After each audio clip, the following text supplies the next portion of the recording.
ভাই আমি একটা কথা বলেছি, কথাটা ভাইরাল হয়েছে অনেক।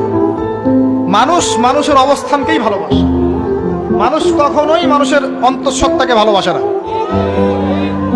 অবস্থান আপনার ভালো, আপনার পিছনে মানুষের অভাব থাকবে না। আজকে আপনার ক্ষমতা আছে, পাওয়ার আছে, খ্যাতি আছে, ইত্যাদি আছে, মানুষ দেখবেন পিছনে ঘুরঘুর করছে, ঘুরঘুর করছে, এবং এরা কিন্তু সবাই সবার স্বার্থেই ঘুরঘুর করছে।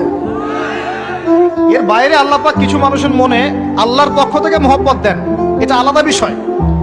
আপনি মানুষকে সন্তুষ্ট করতে পারবেন না। পরিবার, বাবা মা, ছেলে মেয়ে, বউ বাচ্চা, কাউকে সন্তুষ্ট করতে পারবেন না। 100% আপনি কাউকে সন্তুষ্ট করতে পারবেন না। সারা জীবন করে যাবেন, আপনার বিরুদ্ধে অভিযোগ থেকেই যাবে।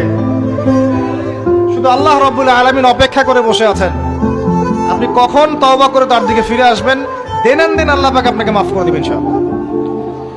আল্লাহ পাক বলেছেন, শুনেন, ইল্লা মান তাবা, যে অনেক গুনাহ করেছে, শিরক করেছে, জিনা করেছে, মদ খেয়েছে, বেদাত করেছে, হারাম খেয়েছে, আল্লাহ পাকের অবাধ্য হয়েছে, নামাজ পড়ে নাই, যাকাত দেয় না, ইত্যাদি ইত্যাদি অনেক অন্যায় করেছে, একদিন তওবা করে ফিরে এসেছে। আল্লাহ পাক বলেছেন, ইল্লা মান তাবা, যে ব্যক্তি তওবা করে ফিরে আসলো, ওয়া আমানা, এবং ঈমান নিয়ে আসলো, ওয়া আমিলা আমালান সালিহান, এবং এখন থেকে সৎ আমল করা শুরু করলো, হোক সে নারী বা পুরুষ, যে কেউ, যে কোনো বয়সের, যে কোনো বর্ণের, যে কোনো ভাষার, যে কোনো দেশের, এগুলো কিচ্ছু যায় আসে না আল্লাহ পাকের। ইন্নাল্লাহা লা ইয়ানজুরু ইলা আজসামিকুম ওয়ালা ইলা সুওয়ারিকুম ওয়ালাকিন ইয়ানজুরু ইলা কুলুবিকুম ওয়া আমালিকুম। আল্লাহ পাক শুধু কলব দেখেন, আমল দেখেন, রক্ত মাংস বর্ণ এগুলো দেখেন না। আল্লাহ পাক ফিরে এসেছে, আমল, ঈমান এনেছে, আমল সালেহ করেছে।